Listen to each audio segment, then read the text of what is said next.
आइए नमस्कार दोस्तों, स्वागत है आपका अपने यूट्यूब चैनल री स्टार्ट पे। हम उम्मीद करते हैं आप लोग स्वस्थ, मस्त, व्यस्त और खुद को बेहतर बनाने की कोशिश कर रहे होंगे। देखिए, आज का जो सेशन स्टार्ट हो रहा है, बीएसएससी इंटर स्तरीय 2024 का जो एग्ज़ाम होने वाला है, उनका सेकंड इंटर स्तरीय जो प्रारंभिक परीक्षा है, वो आपको जानते हैं आपकी, ये आपको सेकंड पार्ट है। नया बुक जो किरण पब्लिकेशन का आया है, उसका करा रहे हैं डिस्कशन इस वीडियो में। ठीक है, बेहतरीन वीडियो होने वाला है। तो चलिए आइए सीधा प्रश्न की ओर चलते हैं। और हाँ, चैनल पर नए हैं तो चैनल को सब्सक्राइब कर लीजिए, क्योंकि इसी तरह का बेहतरीन कंटेंट आपको रेगुलर देखते रहने को मिलेगा। तो आइए चलिए पहला प्रश्न। और हाँ, अगर टेलीग्राम ग्रुप से जुड़ना चाहते, टेलीग्राम चैनल से जुड़ना चाहते हैं तो जुड़ सकते हैं, लिंक डिस्क्रिप्शन में मिल जाएगा।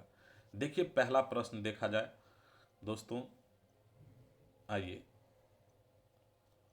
क्या है पहला प्रश्न कि निम्नलिखित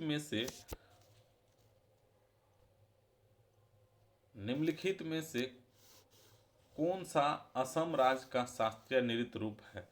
तो आप जानते हैं असम का जो शास्त्रीय नृत्य हो जाएगा, क्या हो जाएगा, छऊ। ये तो आप जानते हैं कि उड़ीसा पश्चिम बंगाल साइड में छऊ किया जाता है, ये तो होगा नहीं। ये गोटी पुआ जो है, पुआ भी आपको होने वाला है नहीं, क्योंकि गोटी पुआ जो है यह आपको जगन्नाथ मंदिर पुरी में उत्पन्न हुआ है, तो ये उड़ीसा से संबंधित हो जाएगा। गोटी पुआ भी नहीं होगा, छऊ भी नहीं होगा। रऊफ ये आपको जम्मू कश्मीर से है, रऊफ कहाँ है, जम्मू एंड कश्मीर। गोटी पुआ कहाँ है, तो उड़ीसा हो गया। आपको सब के सब याद रखना है। देखिए कोई भी एग्जाम में पूछा जा सकता है। और छऊ जो हो गया आपको वेस्ट बंगाल हो गया, और सत्रिया कहाँ हो जाएगा, असम हो जाएगा। तो सही उत्तर हो जाएगा आपको 3 नंबर। चलिए अगला प्रश्न देखते हैं दोस्तों, 2 नंबर का देखा जाए। 2 नंबर में है तमिलनाडु में सर्वाधिक लोकप्रिय त्योहार कौन सा है।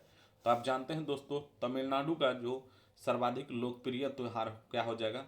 ये सबसे पहले आप देखिए, ये जो गुड़ी पड़वा है और ओनम है, बिहू है। तो बिहू आप जानते हैं कहाँ होता है, असम में मनाया जाता है। ओनम जो है आपको केरल में मनाया जाता है, ठीक ना। तो ये आपको, और पोंगल कहाँ होता है, तमिलनाडु में हो जाता है। तो सही उत्तर 4 का क्या हो जाएगा, पोंगल हो जाएगा। और गुड़ी पड़वा आप जानते हैं जिसको युगादि भी कहा जाता है, ठीक है। ये आपको आंध्र प्रदेश, कर्नाटक, महाराष्ट्र के क्षेत्र में गुड़ी पड़वा मनाया जाता है। और इसका मतलब क्या होता है, गुड़ी पड़वा का मतलब उगादि कहते हैं, और हिंदू का जो है आपको नववर्ष माना जाता है इसको, गुड़ी पड़वा को। तो ये भी आपको इम्पोर्टेंट हो जाता है, याद रखना है सब। चलिए दोस्तों अगला प्रश्न देखते हैं। अगला प्रश्न देखिए 3 नंबर। 3 नंबर में क्या है कि उर्दू साप्ताहिक अल हिलाल किनके द्वारा शुरू किया गया था। तो उर्दू साप्ताहिक जो है अल हिलाल, ये आप जानते हैं कि अबुल कलाम आज़ाद के द्वारा शुरू किया जाता है। और कब किया जाता है ये अबुल कलाम आज़ाद के द्वारा शुरू, तो ये आप जानते हैं कि 1912 ईस्वी में, जब क्या होता है, स्वतंत्रता सेनानी सब कुछ आंदोलन किया करते हैं, तो उसी टाइम में इनके द्वारा ब्रिटिश नीतियों और आम आदमी को क्या समस्या होता है उसी को दिखाने के लिए अपने अबुल कलाम आज़ाद जी के द्वारा अल हिलाल पत्रिका का संपादन किया जाता है। और अबुल कलाम आज़ाद के बारे में एक और बात आपको याद रखना है, ये जो है आपको भारतीय राष्ट्रीय कांग्रेस के 1940 से लेकर के 1945 तक अध्यक्ष रह चुके हैं। तो ये भी बात आपको याद रखना है।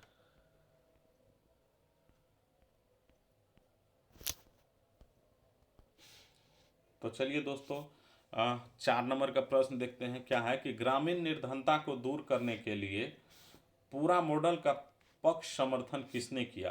तो आप जानते हैं ग्रामीण निर्धनता को दूर करने के लिए जो है ये जो पूरा मॉडल है, PURA, पूरा का अर्थ क्या होता है, providing urban amenities to rural area. तो ग्रामीण निर्धनता को दूर करने के लिए जो ये पूरा का समर्थन है, अपने डॉक्टर APJ अब्दुल कलाम के द्वारा किया जाता है। तो सही उत्तर हो जाएगा इसका 3 नंबर। दोस्तों अगला प्रश्न की ओर चलते हैं, 5 नंबर। 5 नंबर का प्रश्न देखिए कि गुट निरपेक्ष का मूल रूप क्या है। तो गुट निरपेक्ष का जो मूल रूप है उससे क्या अभिप्राय है। आप जानते हैं गुट निरपेक्ष आंदोलन की शुरुआत जो होती है कब होती है, 1961 ईस्वी में गुट निरपेक्ष का। और इसके जो सदस्य रहते हैं, नेहरू, नासिर, टिटो। ये भी बात याद रखना है, तीनों रहते हैं, नेहरू, नासिर, टिटो। और यह जो है शक्ति गुटों के प्रति तटस्थता से संबंधित है। गुट निरपेक्ष किससे संबंधित है? शक्ति गुटों के प्रति तटस्थता से। तो आइए उसके बाद अगला प्रश्न चलते हैं। और गुट निरपेक्ष जो सम्मेलन हुआ था, निरपेक्ष आंदोलन की स्थापना बेलग्रेड में हुआ था, ये भी बात आपको याद रखनी है। आइए 6 नंबर का दोस्तों देखा जाए प्रश्न कि पूंजी बाजार विनियामक होता है। पूंजी बाजार विनियामक जो होता है, आप जानते हैं कि ये जो भारतीय प्रतिभूति और विनिमय बोर्ड है सेबी, उसी में क्या होता है, पूंजी बाजारों के लिए नियामकरण प्राधिकरण होता है। यह आपको 1992 के तहत जो है स्थापित किया गया था। कब? 1992 के तहत यह आपको अधिनियमित किया गया था। और भारत में स्टॉक एक्सचेंज के लिए प्रमुख नियामक का कार्य करता है सेबी। अगला प्रश्न चलिए दोस्तों देखते हैं 7 नंबर। 7 नंबर का क्या है? गुरु शिखर क्या है? आप लोग जानते हैं गुरु शिखर जो है यह एक अरावली का उच्चतम पर्वत शिखर है। तो सही आंसर क्या हो जाएगा?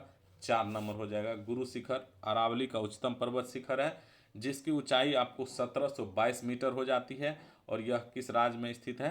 तो राजस्थान राज्य में स्थित है। तो ये भी बात आपको जानना जरूरी है। अगला प्रश्न चलिए दोस्तों देखते हैं 8 नंबर प्रश्न। 8 नंबर में क्या है कि प्रस्तावना के अनुसार परम शक्ति किसके हाथों में होती है?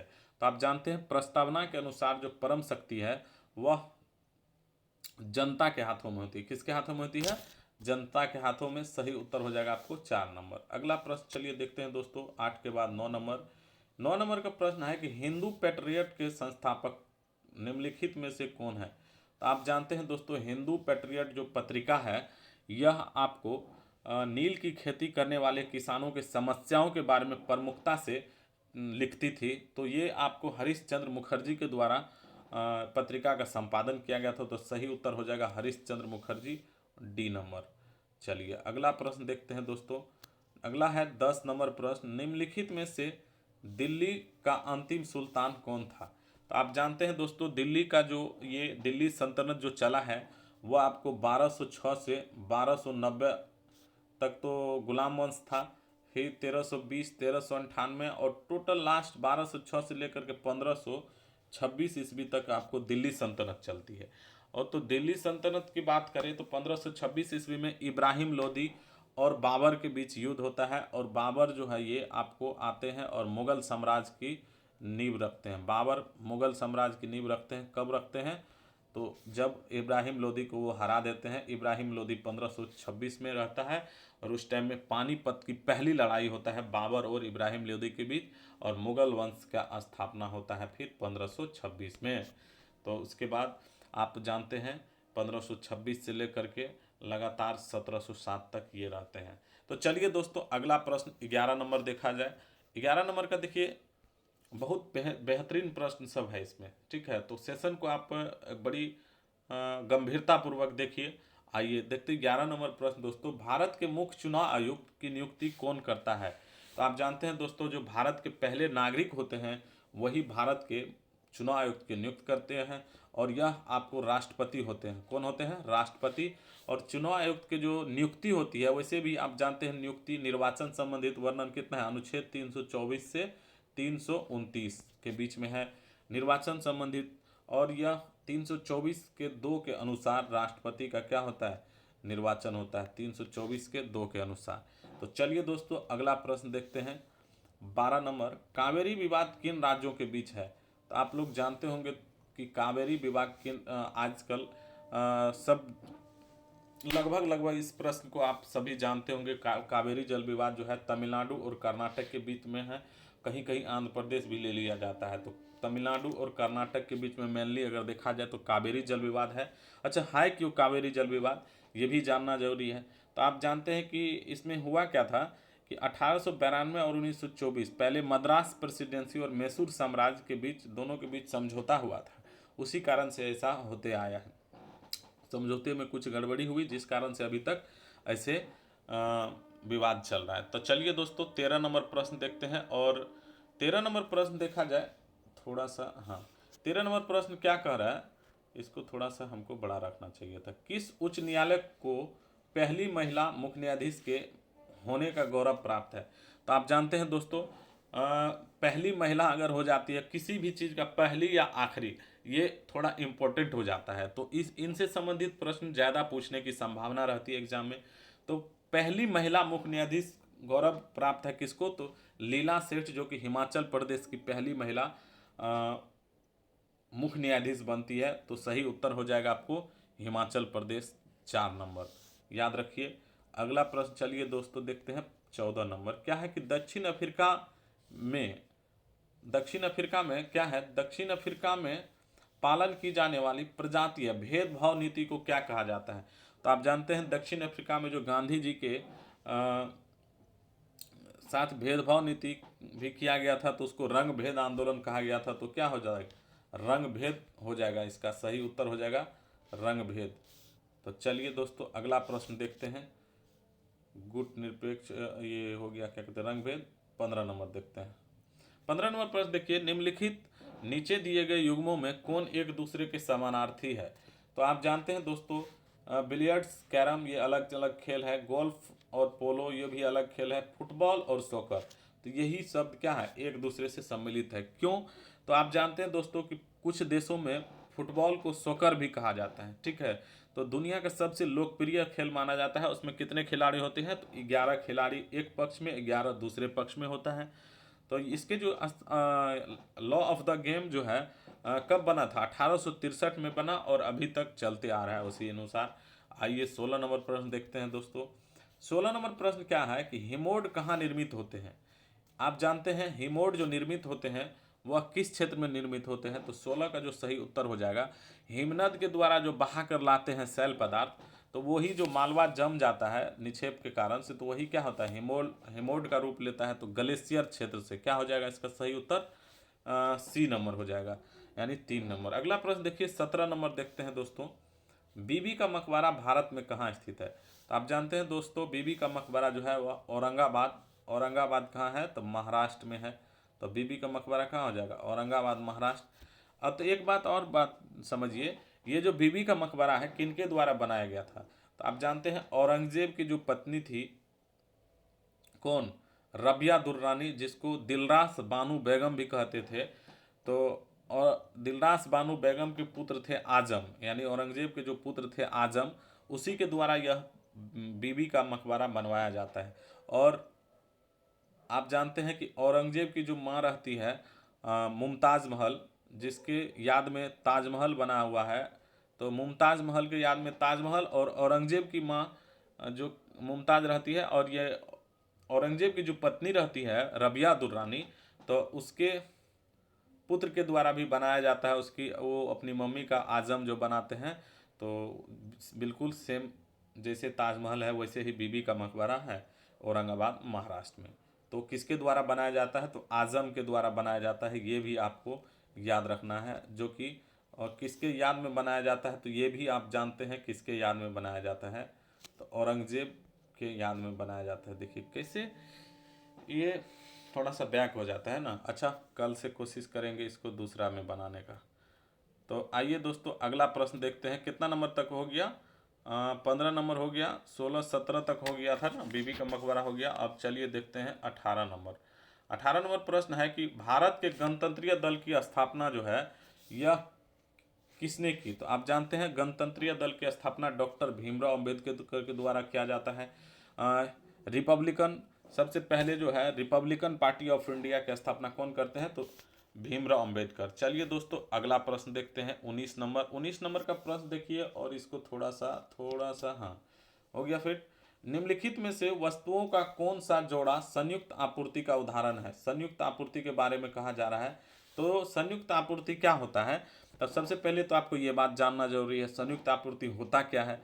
तो एक ही इनपुट से अगर 2 या 2 से अधिक वस्तु मिलती है तो उसे ही संयुक्त क्या कहते हैं, आपूर्ति कहते हैं। तो ऊन और भेड़ का मांस क्या हो गया, ऊन भी प्राप्त होता है भेड़ से, और भेड़ से मांस भी प्राप्त होते हैं। तो एक ही चीज से हो गया, आपको दो बात मिल गया। तो सही उत्तर हो जाएगा आपको 4 नंबर।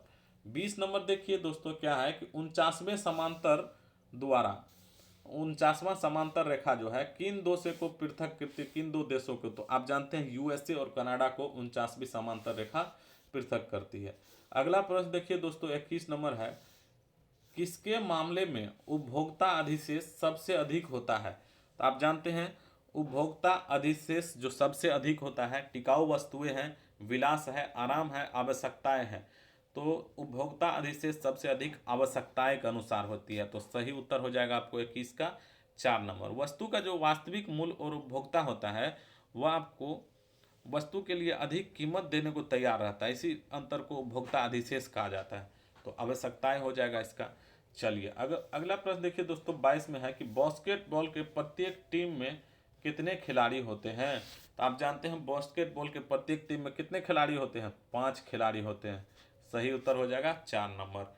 अगला प्रश्न चलिए देखते हैं दोस्तों 23 का क्या है। होयसल मंदिर को भारत का 42वें यूनेस्को विश्व धरोहर में शामिल किया गया है। तो ये जो 23 का जो प्रश्न है यह किस राज्य में स्थित है। होयसल मंदिर आप जानते हैं कि हैलीवीड कर्नाटक में, कहाँ है, हैलीवीड कर्नाटक में है। और इसको कब शामिल किया जाता है, तो आप जानते हैं कि 2023 में जो है इस यूनेस्को की विश्व धरोहर में शामिल की जाती है। कब शामिल की जाती है, तो सबसे पहले तो आप 17 सितंबर की दिन शांति निकेतन, पश्चिम बंगाल का जो शांति निकेतन है रविन्द्रनाथ टैगोर से संबंधित, उनको शामिल किया जाता है। उसके एक दिन बाद 18 सितंबर को आपको 2023 में ही इसको भी शामिल किया जाता है। तो चलिए अगला प्रश्न देखते हैं दोस्तों 24 में क्या है। डेमोक्रेसी शब्द को किस भाषा से लिया गया है। तो आपको ये जानना जरूरी है कि डेमोक्रेसी शब्द जो है कौन से भाषा से है। तो आप जानते हैं अपना भाषा तो है नहीं, तो ग्रीक भाषा हो जाएगा। डेमोक्रेसी का अर्थ तो आप लोग जानते ही होंगे, नहीं जानते हैं तो हम बता देते हैं दोस्तों। देखिए डेमोक्रेसी होता क्या है, लोगों का जो शासन, सीधा इसका अर्थ होता है, इस शब्द का अर्थ होता है कि लोगों का शासन। क्या होता है डेमोक्रेसी शब्द का अर्थ, लोगों का शासन, लोगों का शासन, जो कि हमारे देश में भी होता है। हम लोग अगर चुनते हैं किसी को तब ना हम प्रतिनिधि चुनते हैं, तब जा करके क्या होता है उस हिसाब से शासन होता है। तो लोकतंत्र शब्द का प्रयोग जो है ना इसीलिए किया जाता है। तो चलिए आगे का प्रश्न देखते हैं 25 नंबर का प्रश्न देखते हैं। देर न करते हुए प्रश्न को देखा जाए, सिर्फ बातें बहुत हो जाती हैं तो थोड़ा सा दिक्कत हो जाता है ना दोस्तों। देखिए बिहार में पाल चित्रकला शैली का विकास सबसे ज़्यादा प्रभाव कौन कला पे रहा था। तो पाल वंश से संबंधित बौद्ध कला हो जाएगा, बौद्ध कला का प्रभाव। सही उत्तर हो जाएगा 4 नंबर। अगला देखिए प्रश्न 26 नंबर में क्या है कि भारतीय राष्ट्रीय कांग्रेस का पहला मुस्लिम अध्यक्ष कौन था। तो आप जानते हैं दोस्तों भारतीय राष्ट्रीय कांग्रेस का जो पहला मुस्लिम अध्यक्ष हैं वो बदरुद्दीन तैयब जी रहते हैं। और यह कब बनते हैं पहले मुस्लिम अध्यक्ष, 1887 ईस्वी में मद्रास में। कहाँ बनते हैं, मद्रास में बनते हैं। ये भी बात आपको याद रखना है, मद्रास। तो चलिए सही उत्तर हो गया आपको ए नंबर। 27 नंबर देखिए चंद्रगुप्त मौर्य था। तो चंद्रगुप्त मौर्य अशोक से रिलेटेड कौन थे। तो अशोक के दादाजी थे चंद्रगुप्त मौर्य। चंद्रगुप्त मौर्य के जो कि मौर्य वंश का स्थापना करते हैं। तो चंद्रगुप्त मौर्य के बेटा होते हैं कौन, बिंदुसार। और बिंदुसार के बेटा रहते हैं कौन, अशोक। तो बिंदुसार के बेटा है अशोक, तो अशोक के कौन हो गए, दादा हो गए सीधा। तो अशोक का दादा, 4 नंबर सही हो जाएगा इसका उत्तर। चलिए अगला प्रश्न देखिए दोस्तों। तूफान डेनियल ने किस देश के डरना शहर का 20% हिस्सा तबाह कर दिया। तो आप जानते हैं डरना शहर जो है लीबिया में है। कहाँ है, डरना शहर आपको लीबिया में है। और इसका जो है 20% हिस्सा जब यह तूफान डेनियल आती है तो ये क्या करती है, तबाह करके रख देती है। तो चलिए अगला प्रश्न देखिए 28 के बाद देखते हैं दोस्तों 29 नंबर। निम्नलिखित में से किस वर्ग ने 1857 के सिपाही विद्रोह में बिल्कुल भाग नहीं लिया था। तो आप जानते हैं 1857 के विद्रोह में जो हम लोग जो इस बात को भली भांति जानते हैं कि जो खेतिहार मजदूर थे, किसान थे, जमींदार थे, ये सब शामिल हुए थे। लेकिन जो साहूकार लोग थे वो 1857 के क्रांति में सम्मिलित नहीं हुए थे। तो आप जानते हैं इसी कारण से ईस्ट इंडिया कंपनी के खिलाफ तो हम लोग कर ही रहे थे उस टाइम में। जो ईस्ट इंडिया कंपनी और उसके साथ साथ महाजनों के विरोध भी विद्रोहियों ने क्या कर दिया था, एकदम बिगुल फूका हुआ था। एक तो ईस्ट इंडिया कंपनी, दूसरा जो भी महाजन सब था, तो साहूकार सब क्या आ जाता है, यही सब ना महाजन खाता है इसे। तो आप जानते हैं तो इसके विरोध भी विद्रोहियों के द्वारा क्या किया गया था, विद्रोह किया जा रहा था। तो ये शामिल नहीं हुए थे, इसीलिए इसके खिलाफ विद्रोह हो रहा था। तो सही उत्तर हो गया आपको 29 का 2 नंबर। 30 का देखिए दोस्तों क्या है कि एक भौगोलिक क्षेत्र में सभी पारिस्थितिक तंत्रों को एक साथ लेकर एक अधिक बड़ी यूनिट बनाते हैं। इसको क्या कहते हैं? अगर एक भौगोलिक क्षेत्र में बहुत सारे पारिस्थितिक तंत्र को लेकर के और एक बड़ी यूनिट बनाते हैं तो उसको बायोम या जीवोम कहते हैं। तो सही उत्तर हो जाएगा आपको जीवोम हो जाएगा। तो 3 नंबर हो जाएगा इसका सही उत्तर। चलिए अगला प्रश्न देखते हैं 31 नंबर का। वास्तविक वेतन से क्या अभिप्राय है? तो आप जानते हैं दोस्तों, वास्तविक वेतन किसको कहेंगे?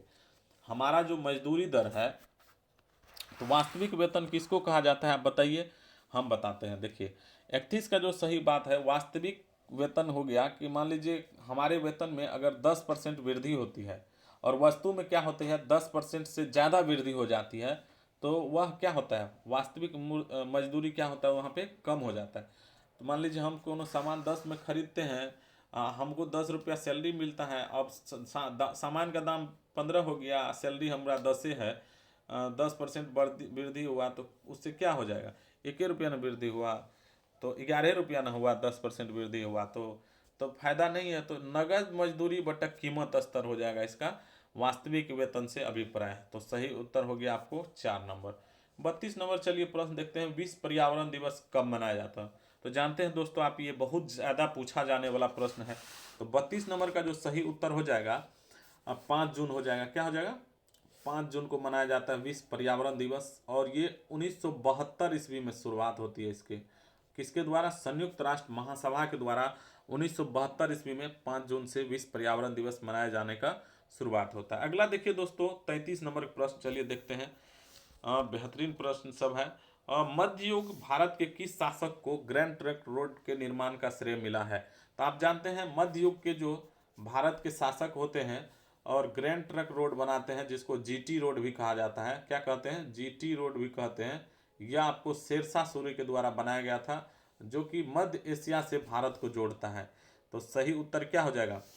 जिसकी लंबाई आप जानते हैं 3710 किलोमीटर है। 34 नंबर चलिए प्रश्न देखते हैं दोस्तों। वित्तीय समावेशन सूचकांक पिछले साल मार्च 2022 में 56.4 से बढ़ करके मार्च 2023 तक में 60.1 हो गया। तो सही उत्तर क्या हो जाएगा? बी नंबर हो जाएगा। वित्तीय समावेशन जो है 60.1 हो गया है 2022 से 2023 में बढ़ के। अगला प्रश्न देखिए 35 नंबर का क्या कहा जा रहा है कि निम्नलिखित में से किस नगर से महात्मा बुद्ध का घनिष्ठ संबंध रहा है? तो आप जानते हैं दोस्तों महात्मा बुद्ध का जो संबंध रहा है, बोध गया में इसको ज्ञान की प्राप्ति होती है, ठीक ना। और उसके बाद वैशाली में ये शिक्षा क्या करते हैं, अपने ज्ञान का प्रचार प्रसार करते हैं। और उसके बाद राजगीर में क्या होती है? राजगीर में गौतम बुद्ध का क्या होता है, पहला सम्मेलन होता है राजगीर में। तो ये हो जाएगा आपको, तीनों का तीनों इनसे संबंधित है। तो घनिष्ठ संबंध सभी से सभी रहा है, उपयुक्त सभी। अगला प्रश्न देखिए, गांधी जी द्वारा पहला सत्याग्रह आंदोलन आरंभ किया गया था। अगर पूछा जाए गांधी द्वारा पहला सत्याग्रह आंदोलन कहाँ आरंभ किया गया, तो आप जानते हैं कि वो सत्याग्रह का पहला प्रयोग कहाँ किया गया। सत्याग्रह का पहला प्रयोग अगर पूछे तो ये आप जानते हैं कि पिट्समरिंगबर्ग में जो है गांधी जी को जो क्या कहते हैं, दक्षिण अफ्रीका में रंग भेद आंदोलन के कारण से जब इसको 1893 में जब ये जाते रहते हैं वहाँ दक्षिण अफ्रीका, तो बाहर जो फेंक दिया जाता है उस स्टेशन पे, तो इसीलिए वहाँ पे क्या करते हैं, पहले सत्याग्रह का प्रयोग करते हैं।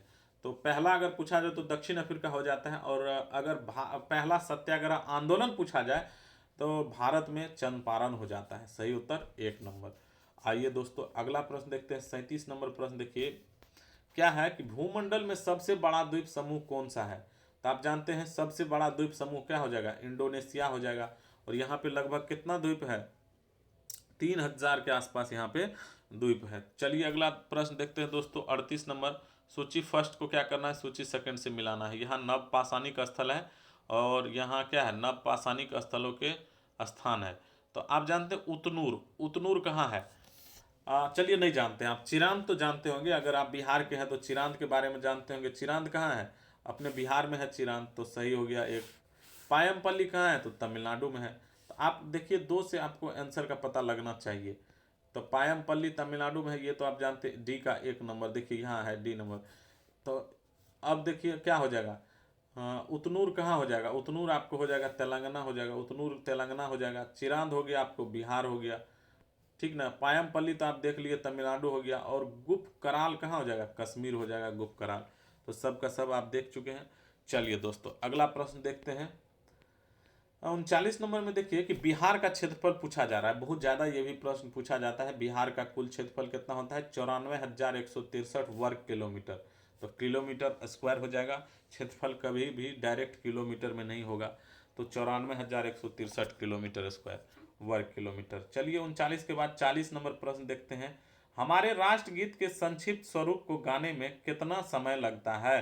किसी भी संक्षिप्त रूप कहा जा रहा है, राष्ट्रगान नहीं कहा जा रहा है। ये बात आप एकदम इस बात को समझ लीजिए कि बहुत ही महत्वपूर्ण बात है। संक्षिप्त स्वरूप अगर पूछा जाता है तो इसका 20 सेकंड लगता है, और पूरा अगर राष्ट्रगान गाते हैं जो कि 52 सेकंड का होता है, और संक्षिप्त समय में पहला और आखिरी पद गाते हैं तो 20 सेकंड का समय लगता है।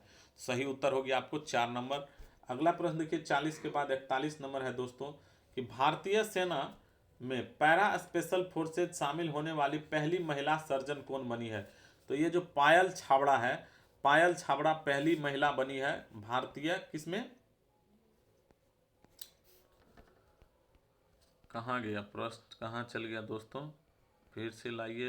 हाँ 39, 40, 41। हाँ ये जो प्रश्न है आप देखिए क्या है प्रश्न, कि पैरा स्पेशल फोर्सेज में शामिल होने वाली पहली महिला कौन सर्जन कौन बनी है। तो इसका सही उत्तर क्या हो जाएगा,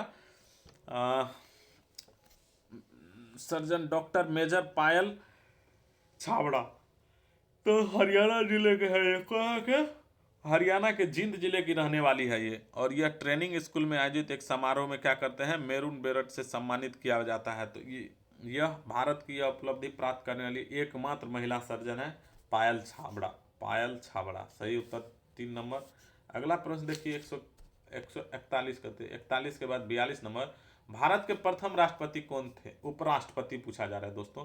तो आप जानते हैं उपराष्ट्रपति जो है पहले डॉक्टर एस राधाकृष्णन थे। 1952 से लेकर के 1952 से 1957 तक 5 साल रहते हैं, और 57 से फिर क्या करते हैं ये, 57 से लेकर के और उसके बाद 62 तक, ये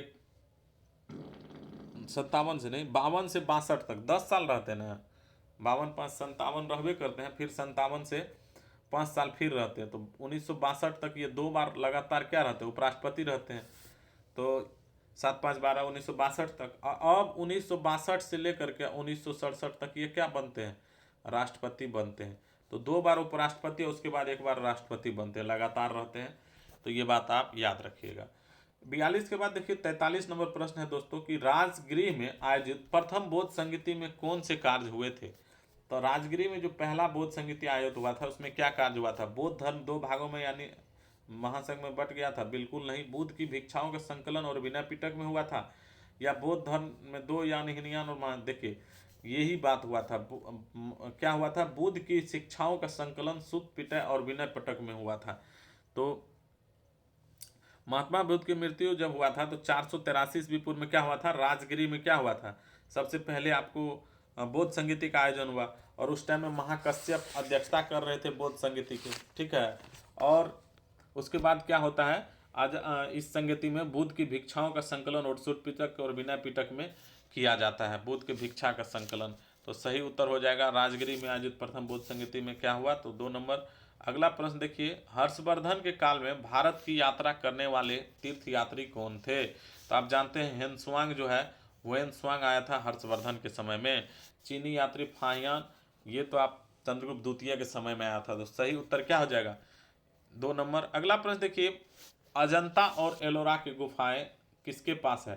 तो आप जानते हैं अजंता और एलोरा की गुफाएं औरंगाबाद महाराष्ट्र में है। सही उत्तर हो गया 2 नंबर। 46 नंबर प्रश्न देखिए दोस्तों, क्या है कि भारत का वह कौन सा राज्य है जो पहली बार महादलित अवधारणा को लाया और महादलित विकास मिशन का गठन किया।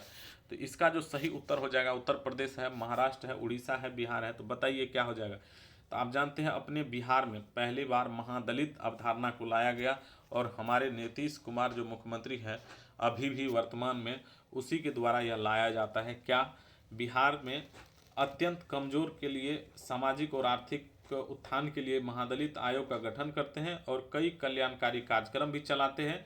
और करते क्या है कि पिछड़ी जातियों को पंचायत में 20% आरक्षण दिया जाए, इस बात का वो समर्थन करते हैं मुख्यमंत्री नीतीश कुमार। 47 नंबर प्रश्न देखिए दोस्तों कि इनके प्रशासन के लिए नगर पालिका संगठनों को तैयार किया गया। तो आप जानते हैं बड़े शहर में तो नगर निगम होता है, नगर पालिका जो है छोटे छोटे शहर में थोड़ा सा जो अच्छा होता है, छोटे मध्यम शहर कहिए तो नगर और छोटे शहर हो जाएगा, इसमें क्या होता है नगर पालिकाएं होती है। सही उत्तर हो गया 2 नंबर 47 का। फिर चलिए 48 नंबर प्रश्न देखते हैं दोस्तों, ज्यादा जूम हो जाएगा। हाँ, 48 नंबर प्रश्न देखिए क्या है कि किसके शासनकाल में भारत की राजधानी दिल्ली स्थानांतरित हुई थी। तो आप जानते हैं लॉर्ड हार्डिंग जो है, इसी के समय में क्या होता है 1911 ईस्वी में क्या होता है, दिल्ली भारत की राजधानी को स्थानांतरित किया जाता है। 1912 में दिल्ली भारत की राजधानी बन जाती है कोलकाता से। चलिए 49 नंबर प्रश्न देखते हैं, स्वराज आंदोलन किसने प्रारंभ की थी। आप जानते हैं स्वराज आंदोलन जो है श्रीमती एनी बेसेंट के द्वारा शुरू की जाती है। होम रूल लीग की भी स्थापना इसी के द्वारा की जाती है, ठीक है। और केसरी मराठा आंदोलन भी आपको बाल गंगाधर तिलक और इनके द्वारा चलाया जाता है। वैसे अगर स्वराज शब्द का प्रयोग की बात करें तो स्वराज मेरा जन्मसिद्ध अधिकार है बाल गंगाधर तिलक के द्वारा कहा गया, लेकिन स्वराज आंदोलन तो श्रीमती एनी बेसेंट। अगला प्रश्न देखिए, बुध लास्ट प्रश्न है दोस्तों इस सेट का। बुध इंटरनेशनल सर्किट 2022 में जो है 22 सितंबर से 24 सितंबर 2023 तक आयोजित भारत के जीपी किसने जीता है बुध इंटरनेशनल सर्किट में। तो ये आप जानते हैं कि कौन जीते हैं, इसका सही उत्तर हो जाएगा आपको मार्को बेचेजी। ये जो है मुनी VR 46 रेसिंग टीम के मार्को बेचेजी ने जो है भारत जीपी जीती है। तो सही उत्तर हो जाएगा मार्को बेचेजी। तो चलिए दोस्तों, आपका जो है पहला सेट जो कि किरण पब्लिकेशन का बहुत ही बेहतरीन सेट होता है, आप जानते हैं इनका, तो बिहार एसएससी का जो नया बुक था उनका हमने डिस्कशन किया इस वीडियो में। अगर आपको डिस्कशन अच्छा लगे तो अपना लाइक और कमेंट्स ज़रूर करें, और अगर वीडियो अच्छा लगे तो दोस्तों को भी शेयर करें। धन्यवाद, मिलते हैं अगले वीडियो में। जय हिंद, जय भारत।